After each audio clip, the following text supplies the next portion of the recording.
द्रोणाचार्य को जो करना था वो कर चुके हैं। अब अर्जुन की बारी है कि अपनी गांडीव को उठाकर इस महाभारत में रण करें। हेलो बच्चों, मैं आदित्य डाउटनट का को-फाउंडर आज आपके सामने कुछ इंपॉर्टेंट बातें लेकर आया हूं। अभी कुछ दिनों में 3-4 दिनों में आपके बोर्ड एग्जामिनेशंस शुरू होने वाले हैं। क्लास 10th का यूपी बोर्ड में या बिहार में हम मैट्रिक एग्जामिनेशन बोलते हैं। इंपॉर्टेंट एग्जामिनेशन है, बट हम कुछ चीज़ों का अगर अपने मन में ख्याल रखेंगे तो ये एग्जामिनेशन टाइम हमारा अच्छे से निकलेगा और हम अच्छे नंबर स्कोर कर पाएंगे।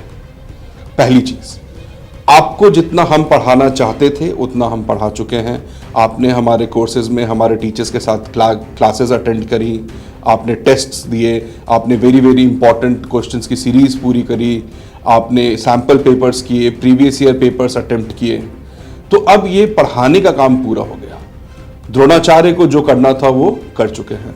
अब अर्जुन की बारी है कि अपनी गांडीव को उठाकर इस महाभारत में रण करें। तो आपको अब अपने ऊपर ध्यान देना है। अब आपको अपनी बागडोर अपने हाथ में लेनी है। आपको अपना बेस्ट फुट फॉरवर्ड रखना है।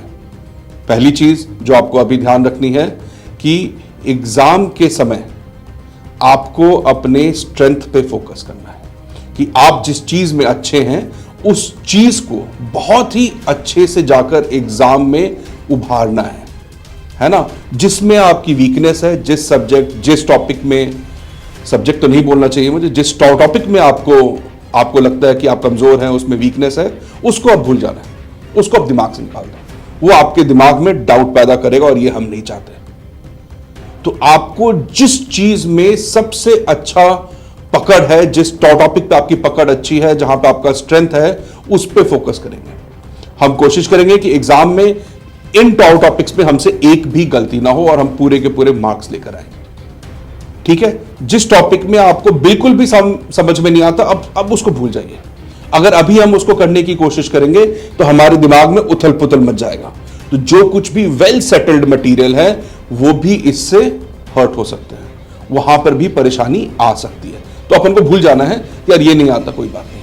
कुछ टॉपिक्स होंगे जो बीच में होंगे, उनके बारे में हम थोड़ा सा अगले कुछ दिनों में जाके रिवाइज कर लेंगे। जो इंपॉर्टेंट क्वेश्चंस हैं उनको हम एक बार फिर से जाकर रिपीट करके प्रैक्टिस कर लेंगे, है ना। बस इतना करना है, ज्यादा नई चीजें सीखने की कोशिश अभी मत कीजिएगा, वरना आपके दिमाग में जो उथल पुथल है आपके एग्जाम में भी उथल पुथल मचा सकता है। ठीक है। दूसरी बड़ी इंपॉर्टेंट चीज है बायोलॉजिकल क्लॉक। मान लिया कि मुझे 12 बजे तक सोने की आदत है और मैं उसके बाद उठकर पढ़ाई करता हूं, अब तक ठीक था। बट आपका एग्जाम अगर 8 से 11 के बीच में सुबह है और आपकी बॉडी को 12 बजे उठने की आदत है, तो एग्जाम के समय आपका बॉडी प्राइम कंडीशन में नहीं होगा, वो अपने बेस्ट पॉसिबल शेप में नहीं होगा। आपका दिमाग उस समय हो सकता है थोड़ा स्लो रहे, बिकॉज उसको उस समय सोने की आदत लग चुकी है। तो अब हमें क्या करना है कि जिस समय पे हमारा एग्जाम है, 8 से 11 हो, 10 से 1 हो, जो भी हमारे एग्जाम का शिफ्ट है, उसके हिसाब से उस समय तैयार रहना है, चौकन्ना रहना है, चुस्त रहना है। और हो सके तो एक टेबल चेयर पे लेके बैठना है वो 3 घंटे, ताकि जब वो एग्जाम वाले दिन 3 घंटे आए तो मेरा माइंड, मेरा मस्तिष्क, मेरा मन सजग रहे और हम अच्छे से एग्जाम दे पाए, है ना। तो अभी सोने का समय बदलो और जिस समय पर एग्जाम है उस समय पर हम सबसे ज्यादा जागृत मोड में रहेंगे, है ना। एक और गलती हम करते हैं कि कुछ सब्जेक्ट्स को हम आसान मान लेते हैं, फॉर ग्रांटेड बोलते हैं अंग्रेजी में उसको, हिंदी, संस्कृत, यार ये तो छोटे मोटे सब्जेक्ट है। लेकिन नहीं, 100 मार्क्स यहां से भी आने हैं, है ना। मार्क्स अच्छे आते हैं, मन को अच्छा लगता है, तो इन सब्जेक्ट्स को भी ढीले में मत लेना। जाके रिवाइज कर लो अच्छे से, जितना भी समय मिलेगा इन एग्जाम से पहले इनको अच्छे से रिवाइज करना है और इन एग्जाम्स को भी एग्जाम वाले दिन अच्छे से हमें अटेम्प्ट करके आना है, चाहे जो हो जाए। ठीक है। तो यहां पे अपन मार्क्स लूज नहीं करेंगे। जो आसान मार्क्स है ना उसको कभी लूज नहीं करना चाहिए। सिली मिस्टेक्स नहीं होती कोई चीज, याद रखना इस चीज को। उसी तरह से जो इजी एग्जाम्स है उसमें तो 100% मार्क्स लेकर आना है, चाहे कुछ हो जाए। ठीक है, एकदम दिमाग लगा के उस पर हम लग जाएंगे। ठीक है। एग्जाम के समय, एग्जाम वाले दिन भी अपने मन को एकदम शांत मन से उठना, शांति से उठकर तैयार होकर अच्छे से अपने pen, pencil, eraser, sharpener, geometry box, जो कुछ भी रखना है अपना अच्छे से बना के रखना। एग्जाम वाले सेंटर पे टाइम से पहुंच जाना। एडमिट कार्ड ले जाना मत भूलना।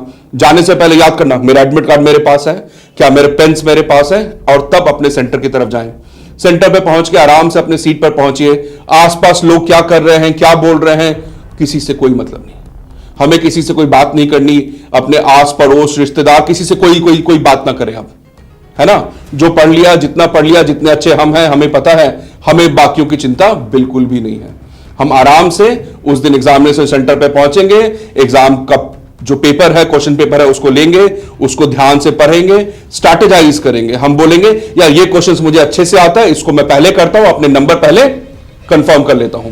फिर जिन क्वेश्चंस में थोड़ी बहुत मुश्किल होगी उसको फिर अटेम्प्ट करेंगे, और उसके बाद अगर समय बच गया तो जो टॉपिक्स में हमें दिक्कत थी कि ये वाले सवाल मुझसे शायद अच्छे से ना हो, फिर हम उसको अटेम्प्ट करेंगे, है ना। एग्जाम को भी एक रणनीति के साथ हमें अटेम्प्ट करना है, ठीक है। ये जो बात मैंने बोली थी, बाकी लोगों से बात इसलिए मत करना कि कहीं कोई बात चुभ गई, कहीं कोई बात बुरी लग गई तो हमारे दिमाग में वो चलता रहेगा, उमड़ता रहेगा, घुमड़ता रहेगा। ये नहीं चाहिए अपन को।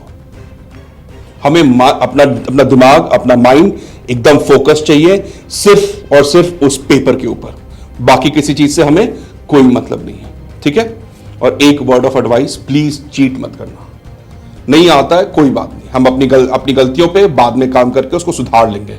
हम हैं उसके लिए आपके साथ पूरे टाइम, ठीक है। तो किसी भी हालत में कितना भी प्रलोभन हो, आसपास इधर उधर पर्चे फर्रा ये सब कुछ नहीं करेंगे। हम अपने एग्जाम पे फोकस करेंगे। बाकी गलती, भूल चूक, लेनी देनी होता रहता है, हम कर लेंगे बाद में इन सब चीजों में अपने आप में सुधार, है ना। असफलता से डरो मत। असफलता जब हो जाए तो उसके बाद हम अपनी मिस्टेक्स को पहचानेंगे और उस पर काम करेंगे, है ना। बहुत सोहनलाल द्विवेदी जी एक पद्मश्री उनको मिला था, अच्छे कवि हैं, फतेहाबाद उत्तर प्रदेश से आते हैं। उन्होंने बहुत अच्छी एक कविता लिखी थी, आपके लिए बोल रहा हूं, इसलिए डरना मत, इसको याद रखना। अपने आप जो आपने तैयारी की है उस पर आपको कॉन्फिडेंस होना चाहिए, दृढ़ विश्वास होना चाहिए, सेल्फ कॉन्फिडेंस होना चाहिए। हाँ, मैं पढ़ कर आया हूं, मैं इसको फोड़ कर ही जाऊंगा। डरना नहीं है किसी चीज से, एकदम सामने से जाके मुश्किलों से, चट्टानों से टकराना है और उनको फोड़ के आना है। बिल्कुल भी मत डरना। ध्यान रखना, एक नन्ही चींटी भी कितनी बार भी दीवार चढ़ते वक्त गिर जाए, वो अपने प्रयास से हटती नहीं है, करती रहती है और अंततः सफल भी होती है। नन्ही चींटी जब दाना लेकर चलती है, चढ़ती दीवारों पर 100 बार फिसलती है, चढ़ते चढ़ते 100 बार फिसलती है। मन का विश्वास रगों में साहस भरता है। मन में अगर विश्वास हो तो रगों में साहस भरता है। चढ़कर गिरना, गिरकर चढ़ना फिर नहीं अखरता है। आखिर उसकी मेहनत बेकार नहीं जाती। कोशिश करने वालों की कभी हार नहीं होती। कोशिश करने वालों की कभी हार नहीं होती। All the best for all your examinations. हम आपसे एग्जाम के बीच में मिलते रहेंगे। आपके कुछ प्रश्न हो, कुछ मन में दुविधा हो तो प्लीज यहां कमेंट्स में लिखें, हम उसको अगले वीडियो में आपके लिए उसका एक उत्तर लाने की कोशिश करेंगे। धन्यवाद।